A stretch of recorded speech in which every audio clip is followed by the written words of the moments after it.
সেই রব্বুল আলামিন বলেন, ক্বাদ জাআকুম মিনাল্লাহি নূরুন ওয়া কিতাবুম মুবিন। আল্লাহু আকবার। আল্লাহ তাআলার পক্ষ থেকে তোমাদের কাছে একটা আলো, একটা পরিষ্কার কিতাব তোমাদেরকে দান করা হয়েছে। সবাই আওয়াজ করে বলেন, একটা কি কিতাব? এই কিতাবটার নাম কি? রব্বুল আলামিন বলেন, আর রহমান আল্লামাল কুরআন খালাকাল ইনসান আল্লামাহুল বায়ান। আল্লাহু আকবার। দয়াময় রহমান যিনি মানুষকে কোরআন শিক্ষা দান করলেন, যিনি মানুষকে কি শিক্ষা দিলেন? দয়াময় রহমান শিখালেন আল কুরআন, শিখালেন বায়ানুল কুরআন। দয়াময় রহমান শিখালেন আল কুরআন, শিখালেন বায়ানুল কুরআন। সুবহানাল্লাহ পড়েন। এই সেই কোরআন। কিতাবটার নাম কি সবাই বলেন? এই কোরআনের নাম আল কুরআন, কোরআনের নাম আল ফুরকান, এই কোরআনের নাম আজ-জিকির, এই কোরআনের নাম আশ-শিফা, এই কোরআনের নাম আল কিতাব। সুবহানাল্লাহ পড়বেন।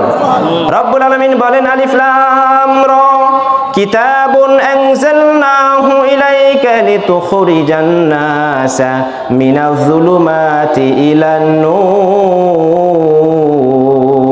আল্লাহু আকবার। রব্বুল আলামিন বলেন, আলিফ লাম রা কিতাবুন আনজালনাহু ইলাইকা লিতুখরিজান নাসা মিনাজ যুলুমাতি ইলান নূর। আমি তোমাদের একটা কিতাব দান করলাম। এই কিতাবটা দান করলাম কেন? যাতে করে অন্ধকারচ্ছন্ন মানুষদেরকে আপনি আলোর পথ দেখাতে পারেন। সুবহানাল্লাহ। কিতাবটা দিলেন কারণটা কি? অন্ধকারচ্ছন্ন মানুষদেরকে যেন আমরা আলোর পথ দেখাতে পারি, সেজন্য আল্লাহ রাব্বুল আলামিন একটা কিতাব দিলেন। এই কিতাবের নাম আল কুরআন, এই কিতাবের নাম কুরআনুল আযীম, এই কিতাবের নাম কুরআনুল কারীম। সুবহানাল্লাহ পড়ে।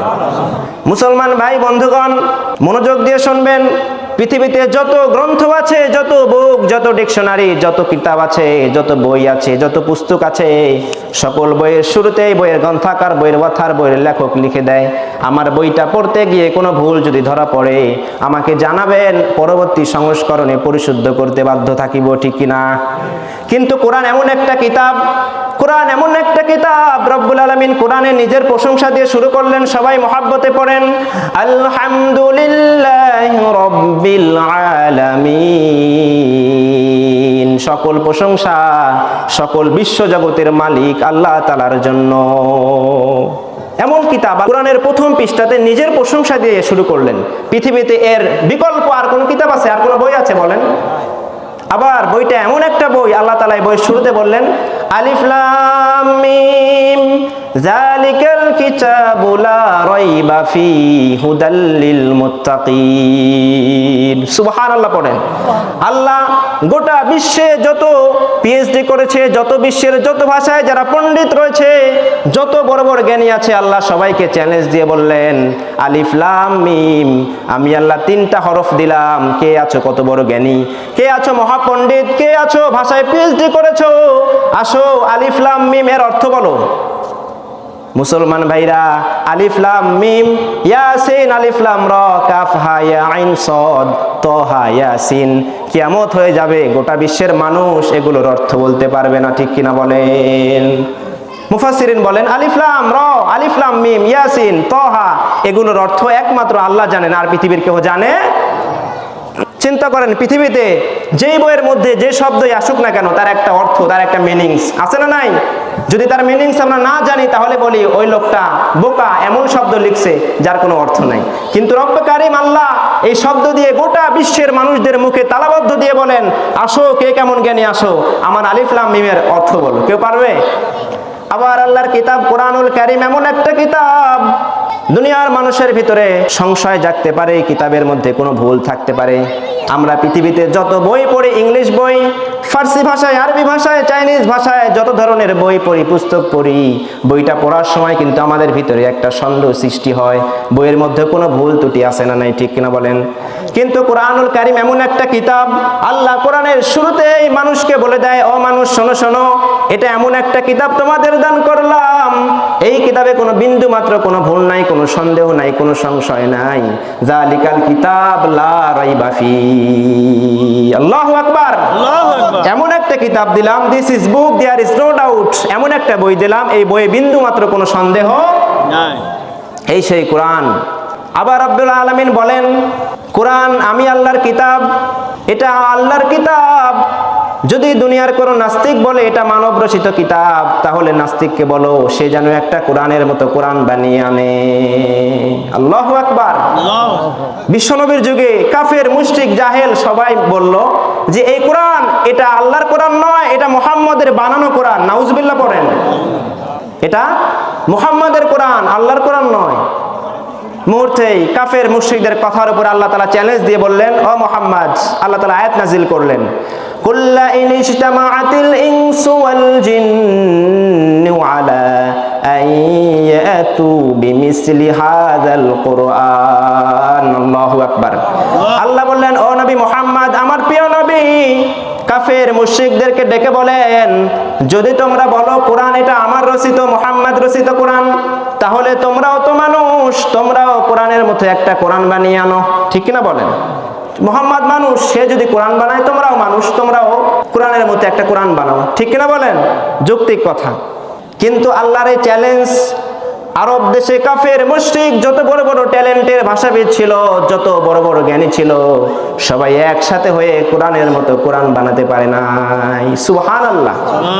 আল্লাহ দেখলেন মানুষ বানাতে পারলো না। আল্লাহ তখন আবারও দ্বিতীয়বার আবার চ্যালেঞ্জ ছুড়ে দিলেন, কি কুল ফাতু বিআশরি সুওয়ারিম মিসলিহি মুফতারায়াতিন। আল্লাহু আকবার। আল্লাহ দ্বিতীয়বার চ্যালেঞ্জ দিয়ে বললেন, তোমাদের কোরআনের মতো কোরআন বানানোর দরকার নাই, তোমরা কোরআনের সূরার মতো মাত্র 10টা সূরা বানাও, মাত্র 10টা সূরা বানিয়ে আনো। সবাই একসাথে হলো, কাফের মুশরিক একসাথে হয়ে মক্কা আরব দেশে যত বড় বড় ভাষাবিদ ছিল, আরবি ভাষায় যারা পিএইচডি করেছে, যারা বড় বড় সাহিত্যিক পণ্ডিত ছিল, সবাইকে একসাথে এনে বলেন, এই কোরআনের 114খানা সূরার মধ্যে হতে ছোট ছোট 10টা সূরার মতো তোমরা সূরা বানাও। সবাই একসাথে হয়ে সূরা বানানো শুরু করলো। অনেক চেষ্টা করলো, সূরা বানাতে পারে নাই। কোন কোন পণ্ডিত এসে সূরা বানালো কি আল ফিল উমাল ফিল ওমা আদরাকা মাল ফিল খুরতুমুহু তাবিল ওয়া আইনুহু সাগীর ওয়া জিসমুহু কাবীর। নাউজুবিল্লাহ পড়েন। নাউজুবিল্লাহ। বলল আল ফিল, হাতি। মাল ফিল, হাতি কি জানেন? ওমা আদরাকা মাল ফিল, আপনি কি জানেন হাতি কি? খুরতুমুহু তাবিল, ঠোঁট লম্বা, ওয়া জিসমুহু কাবীর, দেহটা বিশাল, ওয়া আইনুহু সাগীর, চোখ দুটো ছোট ছোট। এই সূরা যখন বানালো, ও মুসলমান হাদিস সাক্ষী, আরব দেশে জাহেল মুশরিক সবাই এসে ক্ষিপ্ত হয়ে বলল, ওহে বড় বড় পণ্ডিত, পিএইচডি করেছো, মুহাম্মদ বলে ওহির কথা, গায়েবের কথা, যা আমরা জানি না, আর তোমরা বলো হাতি, হাতির রচনা বলতেছো। আমরা তো সবাই জানি হাতির চোখ ছোট, হাতির দেহ বড়, হাতি বিশাল, তার ঠোঁটটা বড়, তার সুরটা বড়, আমরা সবাই জানি। এরকম আজগবি আজগবি কথা বলার কোনো দরকার নাই। মুহাম্মদ বলতেছে ওহির কথা, গায়েবের কথা, সেগুলো বলো। আল্লাহু আকবার। আল্লাহু আকবার। সবাই একসাথে হয়ে চিন্তা করলো, কিন্তু কোরআনের ছোট্ট সূরার মতো কোনো সূরা বানাতে পারলো না। অবশেষে রব্বুল আলামিন বলেন, আমি তৃতীয়বার আবার চ্যালেঞ্জ করছি, ফাতু বিসূরাতিম মিন মিসলিহি, কোরআনের একটা সূরার মতো একটা সূরা বানাও, একটা সূরা বানাও। সূরা বাকারার মতো নয়, সূরা আল ইমরানের মতো নয়, সূরা মাইদার মতো নয়, সূরাতুন নিসার মতো নয়, কোরআনের মতো সূরাতুল কাউসার ছোট্ট সূরার মতো 3 আয়াত বিশিষ্ট একটা সূরা বানাও। সবাই একসাথে হলো।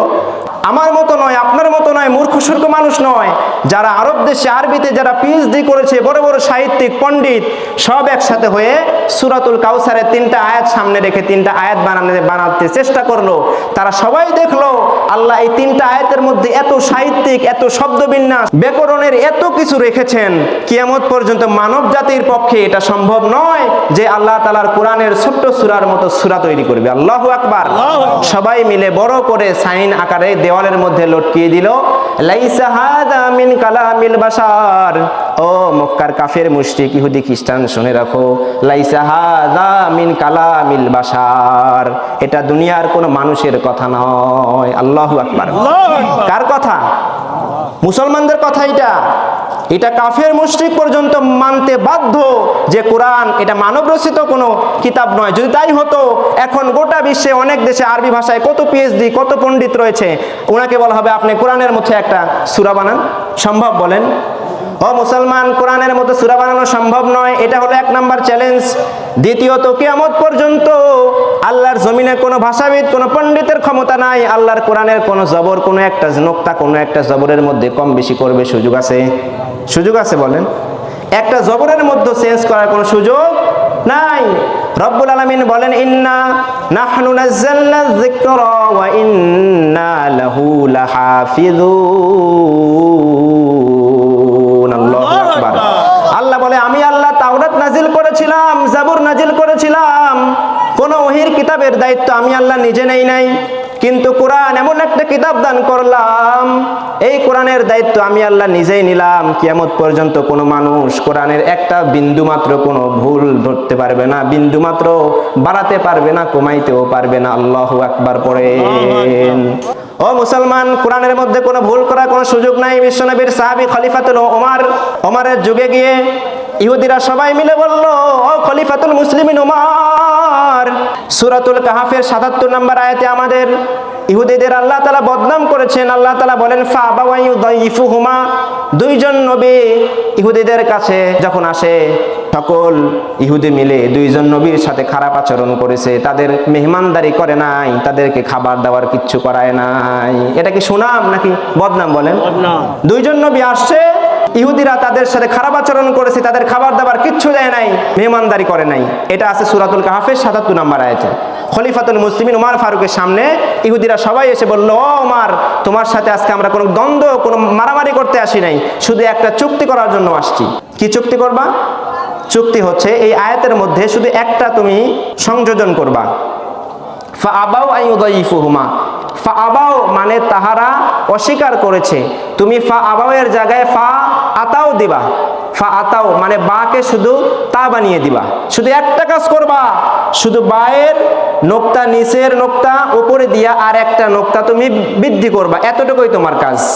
শুধু বাকে বানাবে কি? সবাই বলেন, তা বানাবে, এতটুকু কাজ, তাহলে ইনাফ, আর কিচ্ছু লাগবে না। মুসলমান ভাইরা, খলিফাতুল মুসলিমিন ওমর ফারুক যখন এই কথা শুনলেন, তিনি বললেন, দাঁড়াও, ওয়েট, আমি একটু আসি। তিনি তখন তার কামরায় গেলেন, কামরায় যে ধারালো রঙিল অস্ত্র নিয়ে আসলেন। আল্লাহু আকবার। ধারালো তরবারি, খোলা তরবারি এনে বললেন, আসো আসো, কার লাগবে কোরআনের একটা আয়াত, একটা হরফকে চেঞ্জ করতে, আমার কাছে আসো। ইহুদিরা মুহূর্তেই দৌড়। আল্লাহু আকবার। ও মুসলমান, কিয়ামত পর্যন্ত রব্বুল আলামিন এরকম ওমরের মতো মানুষ নিয়ে আসবেন, ঠিক কিনা বলেন? প্রভু তুমি বলেছ রাসূল দেবে না, বলনি দেবে না ওমর, বলনি দেবে না হামজা তারিক, খালিদ বিজয় সমর। প্রভু তুমি বলেছ রাসূল দেবে না, বলনি দেবে না ওমর, বলনি দেবে না হামজা তারিক, খালিদ বিজয় সমর। সুবহানাল্লাহ পড়েন। কিয়ামত পর্যন্ত রব্বুল আলামিন এরকম ওমরকে নিয়ে আসবে। ও মুসলমান, এটা হয়েছিল খলিফাতুল মুসলিমিন ওমরের যুগে। এই ভারতবর্ষে, হিন্দুস্তানে আজ থেকে 150 বছর পূর্বে ইংরেজ খ্রিস্টান সবাই মিলে চাইলো এই পৃথিবীর বুকে শুধু ধর্ম থাকবে একটাই ধর্ম, খ্রিস্টান ধর্ম, বাকি সব ধর্মকে আমরা ধ্বংস করে দিব।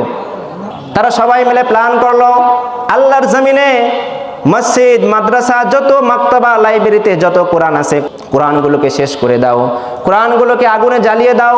যদি কোরআনকে আগুনে জ্বালিয়ে শেষ করতে পারো, তাহলে ইসলাম দুনিয়া থেকে চির বিদায় নিয়ে চলে যাবে। নাউজুবিল্লাহ পড়েন। তারা চিন্তা ফিকির করে বলল, পৃথিবী থেকে যেখানেই পাবে কোরআন, সেখানেই কোরআনকে তছনছ করে দাও, আগুনে জ্বালিয়ে কোরআনের কপিগুলো ছাই করে দাও, তাহলেই ইসলাম দুনিয়া থেকে বিদায় নিয়ে চলে যাবে। যেই চিন্তা সেই কাজ। ইংরেজরা সারা বিশ্বে লক্ষ লক্ষ কোরআনের কপি আগুনে জ্বালিয়ে ছারখার করে দিল, পুড়িয়ে ছাই করে দিল। ও মুসলমান, ইংরেজদের একটা দল কিছুদিন পর তদন্ত করে আবার একটা মিটিং করলো। মিটিংয়ে গিয়ে বলল, ও হে আমার ইংরেজ ভাইরা, শোনো শোনো, মুসলমান এমন একটা ধর্ম, ইসলাম এমন একটা ধর্ম, ইসলাম ধর্মের মুসলমানেরা কোরআন শুধু কাগজের মধ্যে ছাপিয়ে ছাপিয়ে রাখে না, বরং মুসলমানের সন্তান তাদের মাদ্রাসায়, তাদের মসজিদে, তাদের হিফজখানায়, তাদের ছোট্ট ছোট্ট সন্তানেরা দুলে দুলে মাথা হেলাতে হেলাতে পুরা কোরআনকে নিজের বক্ষে, নিজের সিনার মধ্যে সংরক্ষণ করে রাখে। আল্লাহু আকবার। তোমরা কাগজের কোরআনকে পুড়িয়ে ছারখার করে দিবে, কিন্তু ভ্রাম্যমান যেগুলো মুসলমানের সন্তান হাফেজুল কোরআন, এদের কি হবে বলো তো? আল্লাহু আকবার পড়বেন না? ও মুসলমান, এই জন্য বলা হয়, যদি আগুন লেগে, যদি আগুন লেগে ধ্বংস হয়ে যায়, ধ্বংস হয়ে যায়। যদি আগুন লেগে যায়, পুড়ে যায় পৃথিবীর সব বইয়ের দোকান, তবু বিশ্ব থেকে হারাবে না পবিত্র কোরআন। ঠিক কিনা বলেন? করবে কেমন করে কোরআন ধ্বংস আগুনের তেজ? আছে বিশ্ব জুড়ে লক্ষ লক্ষ কোরআনের হাফেজ। ঠিক কিনা বলেন? ও তারা ছাপায়া কোরআনের কপি, ও তারা ছাপায়া আবার কোরআনের কপি, বাঁচাবে ইসলামের মান, বিশ্ব থেকে হারাবে না পবিত্র কোরআন। ঠিক কিনা বলেন?